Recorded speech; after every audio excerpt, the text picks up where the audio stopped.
The Salian capital did not look like it belonged to gravity.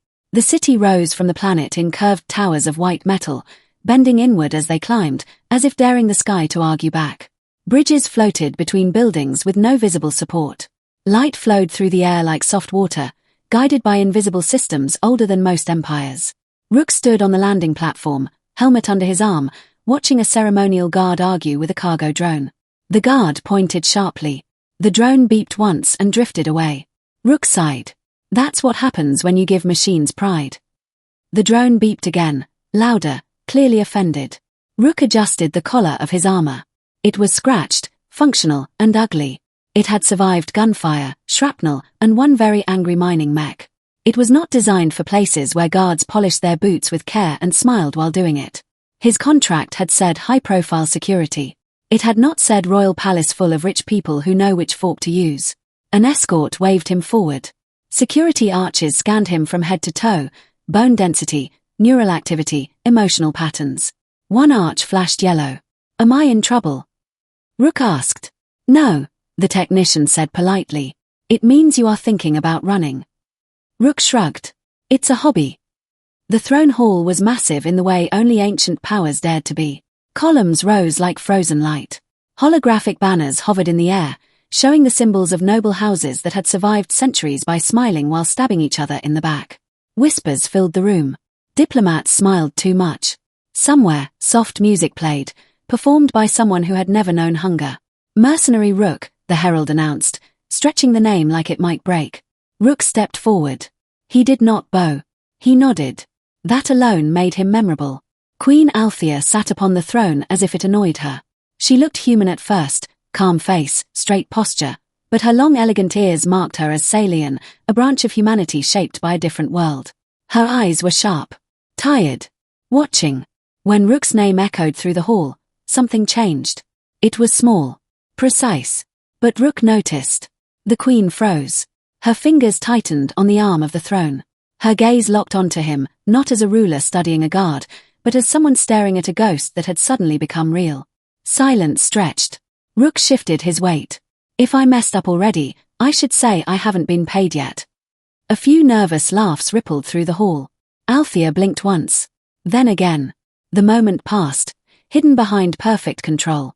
Welcome to Celia, she said evenly. Your reputation precedes you. That's unfortunate, Rook replied. I've been trying to escape it. This time, the laughter was real. You are here to provide security during the upcoming conclave, the Queen continued. Any objections? Only the part where I die, Rook said. Those are negotiable. A smile touched her lips before she stopped it. Several nobles looked offended, as if humor itself was dangerous. You will report to Commander Illa, Althea said. Rook turned to leave, but he felt it again. Not threat. Recognition. He did not look back. Orphans learned early that curiosity could get you killed. Althea watched him go, heart racing in a way no attack ever had. 15 years collapsed into a single moment. Fire, twisted metal, and the voice of a boy telling her to stay awake because help was coming. She had searched for him. She had failed. And now he stood in her palace, unaware that he had once saved the life of a future queen. The past had returned. And it had a contract. Rook learned two things in his first hour inside the palace. First, the floors were polished enough to make running dangerous. Second, every smile came with a calculation. Commander Illa met him in a corridor where the walls displayed living maps of the palace. Guards, drones, and restricted zones glowed as moving light. You walk like you expect an ambush, Illa said. I grew up poor, Rook replied. It sticks. The Queen has changed your assignment. Rook stopped. That's never good. You are now internal security. I don't do throne rooms, Rook said. Too many angles. Illa smiled thinly. Exactly. The explanation made little sense. Rook objected calmly and listed several ways this would end badly. Illa listened. You belong to no house, Illa said. No faction. No tradition. Couldn't afford them, Rook replied. In Celia, Illa said, ignorance is armor. Rook didn't like that answer. His new access band hummed as it locked onto him. Doors opened faster. Drones adjusted paths. The palace noticed him. He hated attention. On patrol, he saw things that did not add up. Doors that claimed to be empty but held heat signatures. Old systems hidden beneath decorative layers. Code that felt patient. Someone had upgraded the palace quietly. That bothered him. When the Queen summoned him privately, he almost pretended not to receive it. Almost. She stood near a window overlooking the city. Up close, she looked less distant. Still powerful. Still careful. You objected to the reassignment, she said. I object to most things, Rook replied. It keeps me alive. You believe you are in more danger now? Yes. Good, she said. That means you are paying attention. She explained little. She implied much. There were tensions in the court. Old alliances sharpening their knives. She needed someone close who did not belong to anyone else. You owe no one here, she said. I owe my armorer, Rook replied. That's it. That earned a brief smile. As he left, Rook felt the weight of trust from someone who trusted no one. Althea watched him go, resisting the urge to speak his name, not as a command, but as a memory. Deep within the palace, ancient systems stirred. The Salian palace pretended to be calm. Lights glowed softly. Corridors adjusted their warmth. Drones moved in smooth, silent patterns as if nothing had happened. But beneath the beauty, the palace was awake in a different way, alert, suspicious, and afraid. Rook felt it in the walls. He stood in the new security command chamber, arms crossed, watching data flow across the air in layered holograms. Old statues lined the room, their stone eyes judging him like disappointed ancestors. He liked the room. Thick walls. Few entrances. Bad echo. Good for surviving. Across the table, Queen Althea studied a rotating map of the Empire.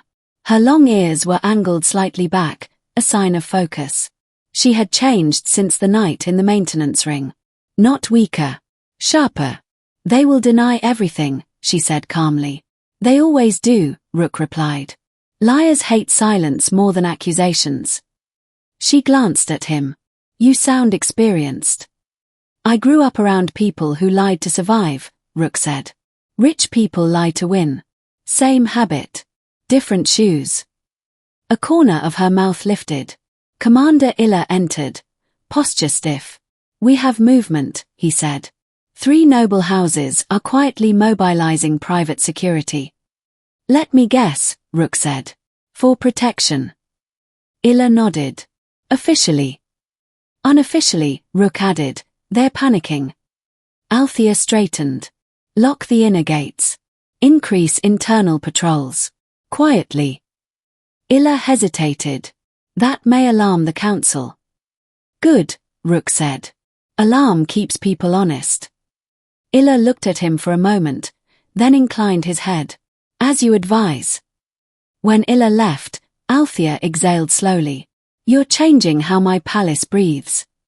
Palaces shouldn't hold their breath, Rook replied. That's when they choke. The counterstrike came without noise. No explosions. No alarms. Just silence. For exactly 6 seconds, the outer surveillance grid went dark. Rook felt it instantly. 6 seconds was not a malfunction. It was a message. They're probing response time, Rook said, already moving. Althea activated commands through her neural interface. Where? Everywhere, Rook said. Which means nowhere obvious. They split. Althea coordinated loyal guard units with surgical precision, her calm voice threading through chaos like steel wire. Rook dropped into maintenance paths that officially did not exist. The palace resisted him. Gravity shifted unexpectedly. Walls reconfigured a second too late. Doors hesitated before opening. Pick a side, Rook muttered. I'm charming, but not that charming. He detected motion near a power junction. Someone cloaked, armored, moving like they belonged. They didn't. Rook stepped into the corridor openly.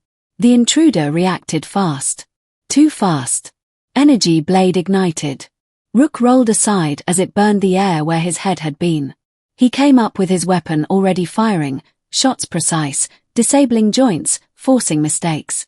The fight was fast and brutal. When it ended, the intruder lay unconscious, armor cracked, mask shattered to reveal salient features twisted in fear. Rook crouched beside them. You picked the wrong palace. He tapped his band. Illa, I've got a guest. Bring restraints. And bring your bad mood. More contacts followed. 3 teams were captured. 1 escaped. That bothered Rook. By dawn, the palace was sealed tighter than it had been in 15 years. The council chamber filled with voices and false confidence. The implicated nobles arrived under the excuse of emergency deliberation. They wore calm like armor. Rook watched from the shadows, reading heart rates, posture shifts, tiny tells money couldn't erase. Althea entered last. Crown on. Spine unyielding. You conspired against the throne, she said calmly, presenting evidence layer by layer. Financial transfers. Hidden access codes. Weaponized ceremonies. You rule because of us, one patriarch snarled. Althea's gaze hardened. I rule because I survived you. That was when Rook stepped forward. You also missed a kid, he said casually. Happens. Fires. Screaming. Easy to overlook. Recognition spread. Fear followed. The arrests were clean. Final. The Empire exhaled. Later, on a high balcony, the city stirred beneath the rising sun.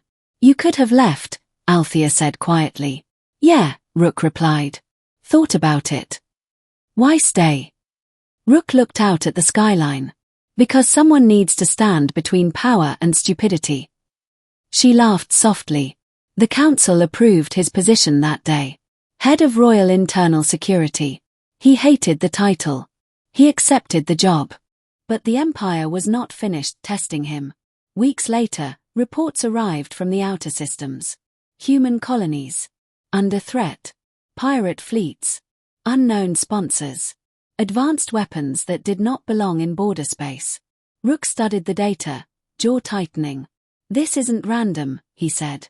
Althea nodded. The same houses had interests there. They're bleeding the edges, Rook said. Testing how far they can go.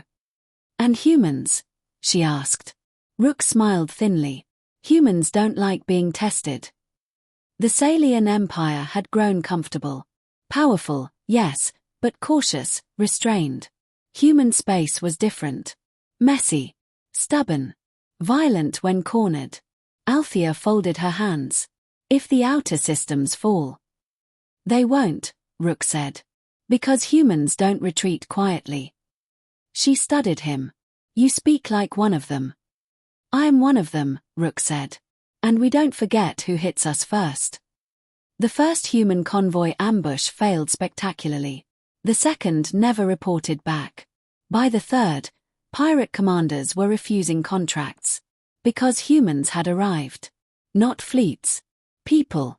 Engineers turning civilian ships into weapons platforms overnight. Pilots flying broken hulls with stubborn smiles. Mercenary groups that didn't care about politics, only payback. Rook coordinated from the palace, linking Salian intelligence with human adaptability. It was ugly. Effective. Within days, pirate operations collapsed. Sponsors went silent. Althea watched the reports with something close to awe. You fight like chaos, she said. We survive like it too, Rook replied.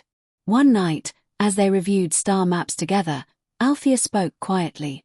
You changed the course of my empire. Rook shrugged. You hired me. You stayed, she corrected.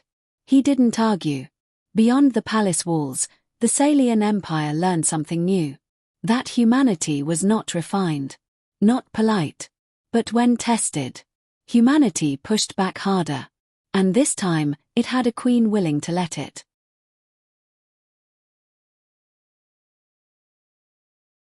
The first assassination attempt wore the mask of tradition. The Hall of Lineages filled with nobles, drones, and false calm. Rook hated it instantly. Too many balconies. Too many places to die politely. He watched colors shift in noble robes, anxiety leaking through expensive fabric. The queen entered without a crown. Her ears were uncovered, a sign of openness. Rook didn't like that either. Threat levels spiked, just slightly. Enough. A minor noble stepped forward with a ceremonial relic. His heart rate was too steady. Rook moved. He bumped a serving drone. A small device fell. Rook stepped on it. The explosion was weak, choked by his armor. A sharp pop. Smoke. Shockwaves that died quickly. The hall gasped. Rook looked at his boot. That would have ruined the mood. Security locked down instantly. The noble screamed innocence. Rook listened with half an ear. The device was advanced. Palace tech. Modified. Later, alone with the Queen, he was honest. This wasn't random, Rook said. It was a test. Connected to the crash, she said. Yes. She closed her eyes. That night, the palace did not sleep. Neither did Rook. When the access band pulsed at an impossible hour, he moved without hesitation. The hidden maintenance ring was colder. Older. Alive with forgotten power. Althea was already there, wearing no crown, only a weapon.